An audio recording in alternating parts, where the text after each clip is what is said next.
Je voudrais apporter mon grain de sel à cette thématique si quelque part si bien, si étudiée, si quelque part un peu trop exposée que celle de l'altérité, de l'autre, de la différence. Le fait de résider dans un pays qui n'est pas celui de ma naissance fait que avec les années qui passent, fait que j'ai une perception de ce qu'est la différence, de ce qui est la relation à l'autre, qui peut être considérée comme pertinente par certaines de ces approches. Pertinente, pourquoi? Parce que la rencontre avec le français, avec la France, la rencontre avec d'autres cultures, mais que j'ai rencontrées en France,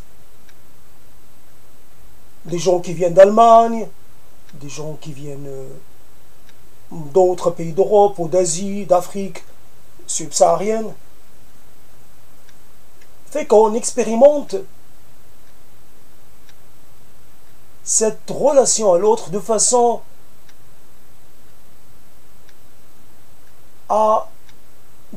qui permet de d'énoncer quelques idées plus ou moins à propos, plus ou moins pertinentes, mais je tente le coup. Donc développer un thème aussi qui peut paraître un peu intellectuel, universitaire, scolastique. L'ai-je bien placé celle-là? Oui, c'est un terme qui connaît des dits, redits, c'est un terme tellement, comment dire, visité par tellement de gens qu'il en devient un peu comme comment dire, comme une réflexion de passage, quelque chose de bien convenu, de parler de l'autre, de l'altérité. Qu'est-ce que je pourrais apporter de particulier à ce niveau? Qu'est-ce que je pourrais développer qui ne soit pas de l'ordre de ce qui a déjà été dit? Et voilà. Pour partir d'une conclusion, je dirais que la rencontre avec l'autre est obligatoirement un aveu d'échec, une rencontre ratée. On ne rencontre pas l'autre. On s'aperçoit réellement qu'il existe un autre. Et puis on découvre d'autres altérités. Là, on pensait qu'il y avait du commun. On découvre la nuance. Le semblable est aussi porteur d'une altérité qui m'empêche de le rencontrer. Le semblable développe à l'étranger, en France en tout cas, ceux qui me ressemblent, ceux qui normalement avec qui j'ai des choses, j'aurais dû avoir des choses à partager, développent un rapport, développent un comportement excluant, excluatif, si on peut dire. Il y a comme un retour chez eux vers un régionalisme, un particularisme, régionalisme par rapport à leur région de naissance, dans le pays de leurs ancêtres, particularisme par rapport à la langue. Il y a des retours vers une revendication linguistique différenciée, alors que normalement On est censé partager une langue commune à tous. Il y a donc une complication à l'intérieur de ce qui est déjà une question complexe. Bien sûr, quelque chose de simple, oui, l'altérité, la rencontre avec l'autre, permet de se définir soi-même. C'est en réaction, une définition en miroir, quelque part. Quand on s'aperçoit, de par ses échecs et ses mauvais retours, que l'autre n'est pas soi, que là où on voudrait qu'il y ait de la proximité, il y a de la distance. Il y a des distances, des fossés qu'on n'arrive pas à combler. Peut-être j'ai ma propre responsabilité, parce que peut-être je n'ai pas assez abdiqué de ma culture d'origine, de ma demande, et de mon exclusive, de mon identité première. Je n'ai pas assez donné pour rencontrer l'autre. Il faudrait peut-être sacrifier des choses, faire des concessions sans arrêt, des concessions énormes, des concessions extrêmes. Mais l'autre, lui, il n'en fait pas. Et évidemment, il en fait, mais il en fait de façon très marginale, très superficielle. L'autre pense faire des efforts, là où en fait, il ne fait qu'accentuer sa spécificité. C'est presque anecdotique, les rapports un Français avec quelqu'un d'origine qui n'est pas française. Il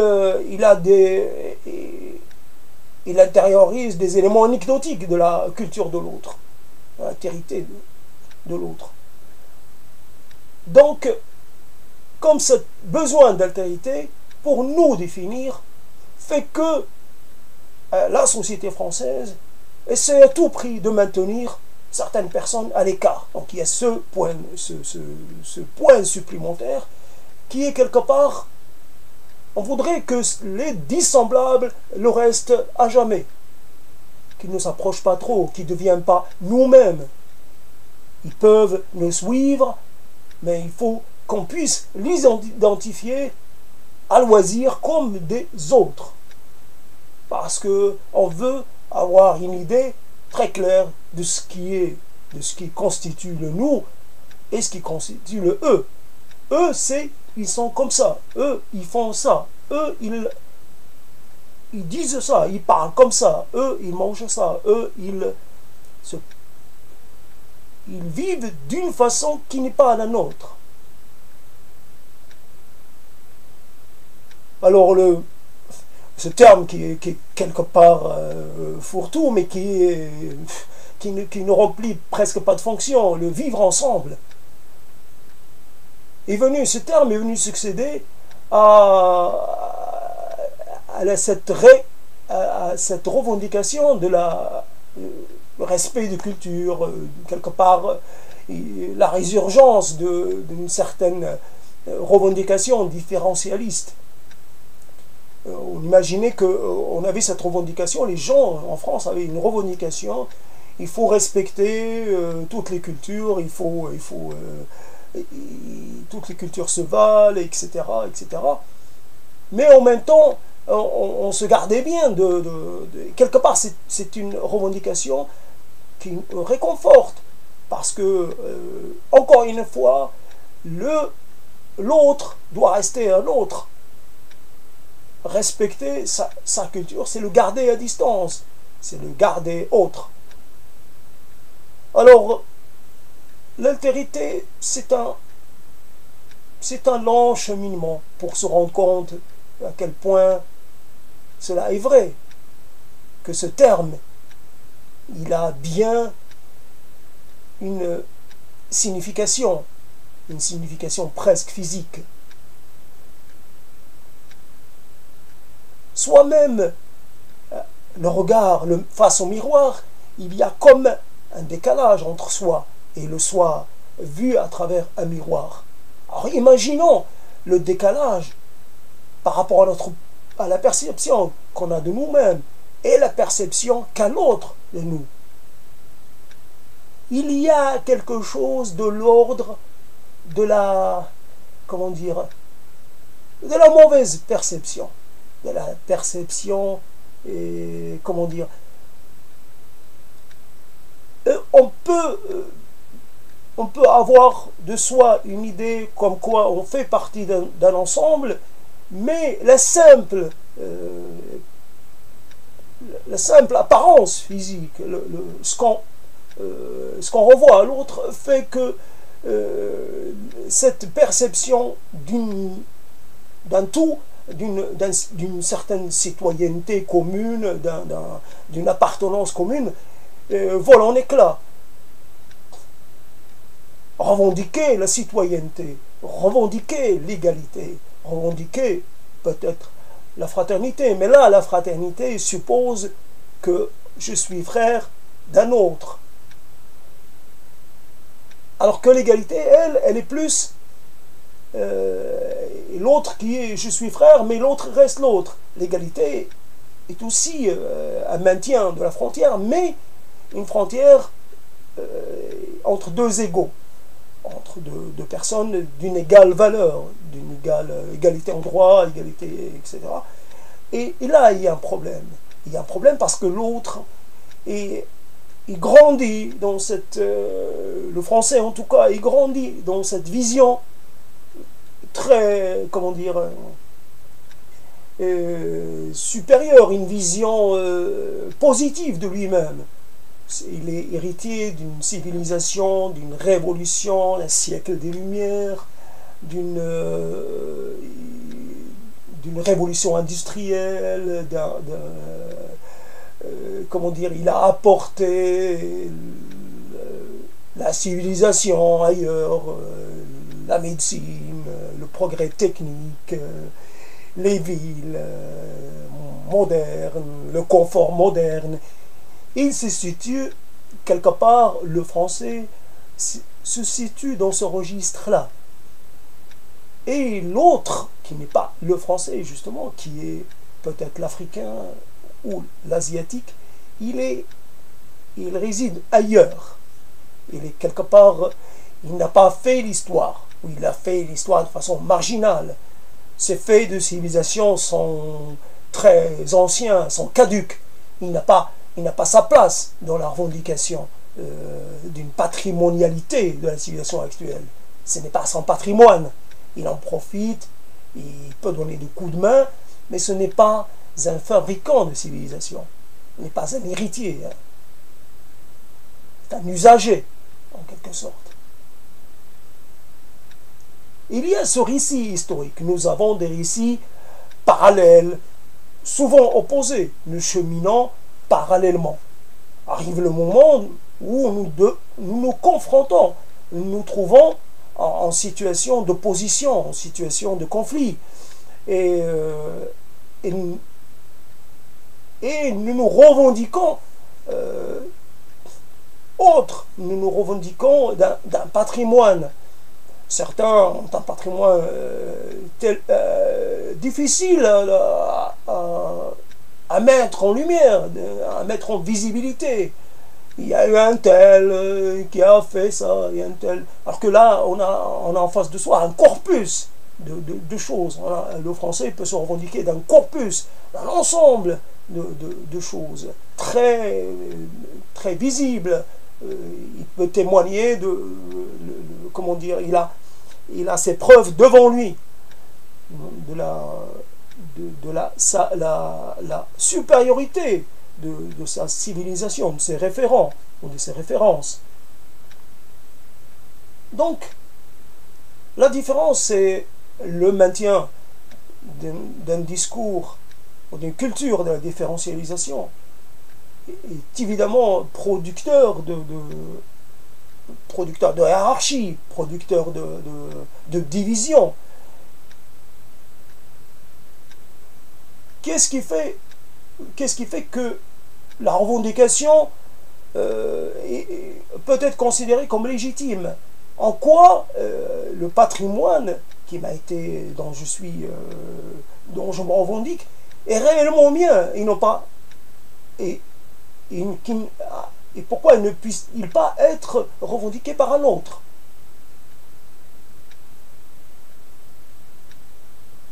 Retour sur... Concentrons-nous sur le thème de l'altérité. Je déborde un peu. L'altérité, c'est quoi? C'est cette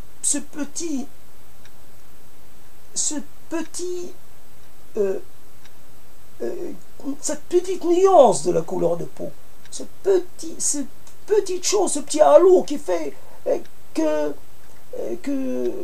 on perçoit, il n'est pas blanc, il est coloré, quand on veut bien faire, on dit qu'il est doré, il est bronzé, ça reste positif. Quand on veut être moins positif, on dit qu'il est mat, on dit qu'il est gris, on dit qu'il n'est pas blanc de toutes les façons. Donc l'invention de cette nouvelle catégorie de la blanchitude et ajoute encore à ce discours de la différentialisation.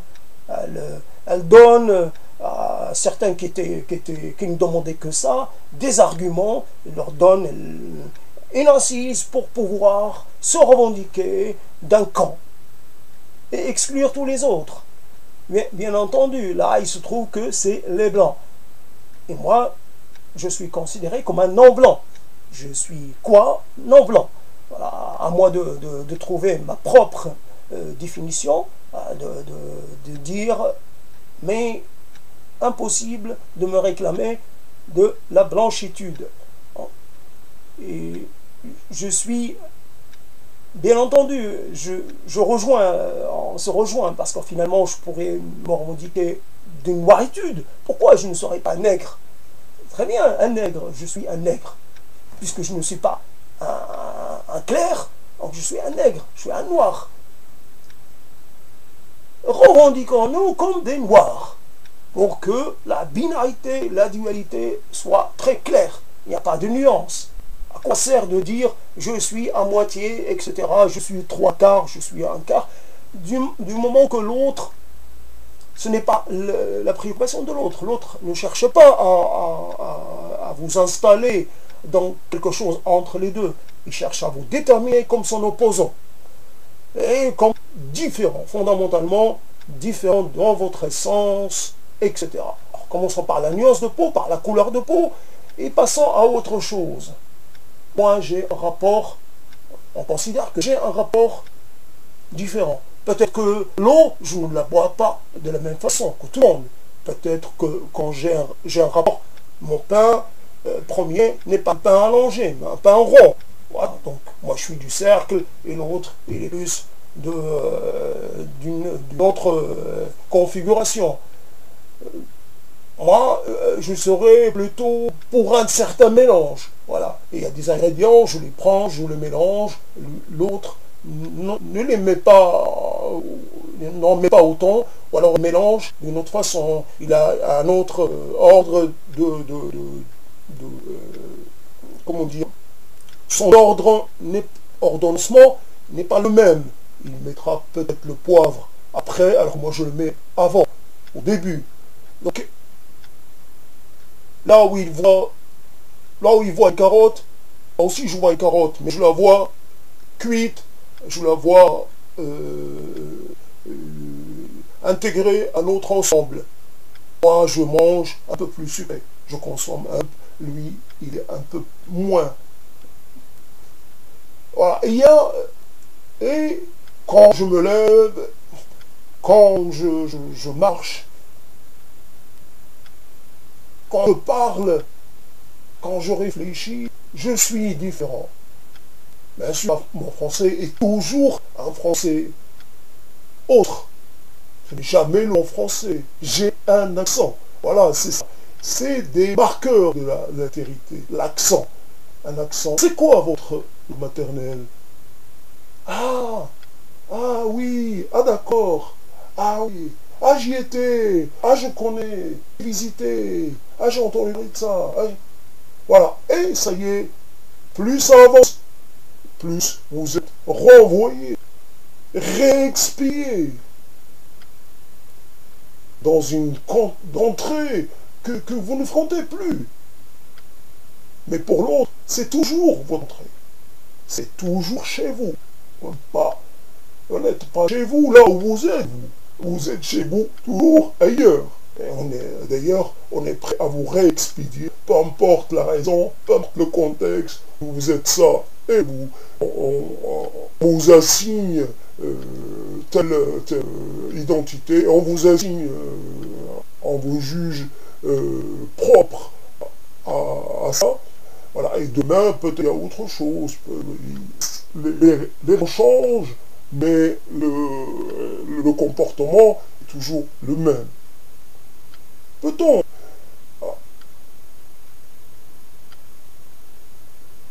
tout cela est évident, et tout cela est sous-entendu, et n'est pas dit clairement. D'ailleurs, on n'a pas tous les jours l'occasion de voir se vivifier ce discours, la différenciation. Quelque chose qui est présent, qui est permanent, mais qui n'est pas toujours audible. Donc, vous avez le choix, quand vous avez le luxe d'être désigné comme l'autre et subir tous les outrages qui accompagnent cette désignation, quelque part, cette infamie. Vous suivez infamie, parce que vous avez ce péché, vous êtes porteur de ce péché, le péché originel, d'être né ailleurs, celui d'être différent. C'est un péché qui vous colle à la peau, il n'y a certainement pas de sueur pour vous aider à vous en débarrasser. Il n'y a pas de salut, il n'y a qu'à mourir étranger, un étranger, mourir avec votre français accent, hein, et puis voilà. Si vous êtes pas sujet à la comment dire, vous êtes invisible. C'est un terme qui, quelque part, peut y avoir ce manque de présence. Vous êtes lié dans un ensemble d'items différents. Soit il y a la dimension, soit il y a l'inférence. Entre les deux, il n'y a pas de nuance d'indifférence. Il y a la différence pour. C'est un moyen indirect, un moyen subtil pour des longues distances. L'indifférence. Je ne me mélange même pas, je n'ai même d'opinion, je n'ai pas à employer. Notre ami, il ne peut être porteur de désagrément, il n'est jamais le bien fondamentalement. L'étranger est source de cas. C'est quelque chose, ce n'est pas qui une mise en cause, une nation. C'est qui vient on n'est pas innovatif de la tradition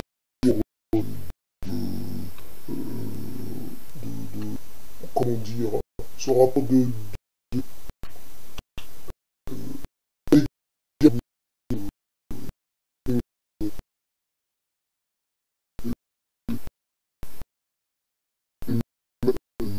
plan vient de tout pose,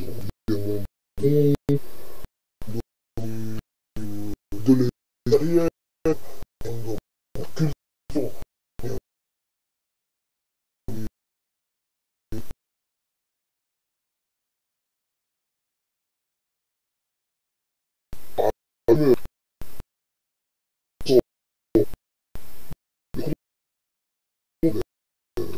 sens modernes, ils ont pourvu bien chercher ou en France.